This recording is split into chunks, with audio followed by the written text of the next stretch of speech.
I'm happy to be joined by UTEP head football coach Scotty Walden. Coach, thank you so much for joining me. Always a pleasure. Thanks for having me, B. Appreciate it. Of course. Well, no more weekday games, right? You guys are back to the Saturday games.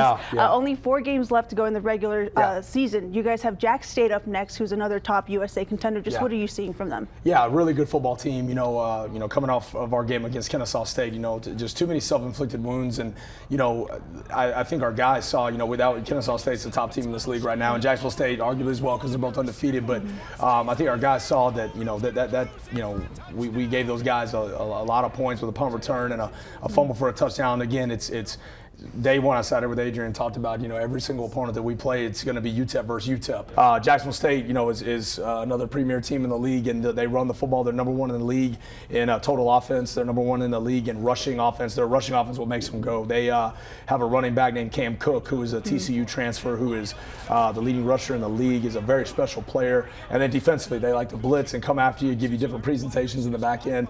It's going to be a competitive game. But as I've told our guys, we can beat anybody that we play. We can compete with anybody, but we got to go take care of the football and mitigate our mistakes. Injuries have played a detrimental effect in your guys' season, which goes to show why you guys have such a young offense, right? Just how do you as a coach kind of embrace that challenge? Yeah, I think, we talk to our guys all the time. One thing I've been preaching in the past few weeks is there's no such thing as a painless path. That doesn't exist in life. And so, you can either sit there and, blame, complain, defend, and complain about your situation, complain about, man, what if this guy was healthy? What if? But reality is reality, and we have to deal with that. And I give kudos to those guys that have been injured. They have been superstars at practice, leading, encouraging guys, being present within our program to help those younger guys come up and it's maybe thrust some guys into some roles that a little earlier than we anticipated.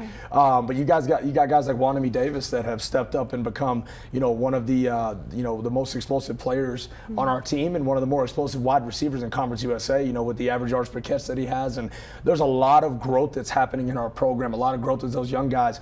Speaking of growth, Skylar Locklear, just what growth have you seen from him since he earned that starting spot, and what would you like to see more of from him? A lot of maturity. He's always been a mature young man and always taking his preparation extremely serious, but he does a fantastic job of adjusting in game, and I think he's seeing the field really well. Heck, we ran him 23 times. He is a physical kid, just a tough, hard-nosed young man that has embraced every challenge that has been thrown his way.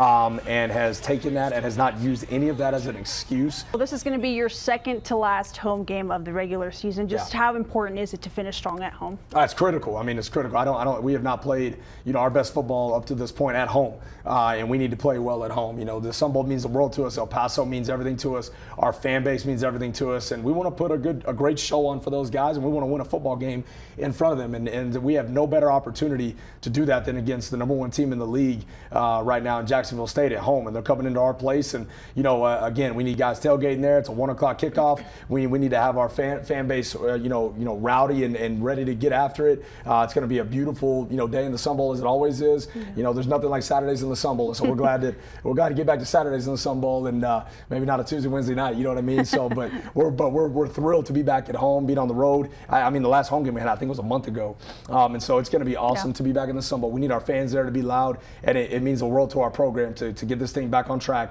and to do that at home, especially. All right, Coach. Well, thank you so much for joining me. And like you heard Coach say, make sure you come out, support the Miners. On Saturday, they'll be facing Jack State at the Sun Bowl Stadium at 1 p.m. So make sure to go out and support your Miners.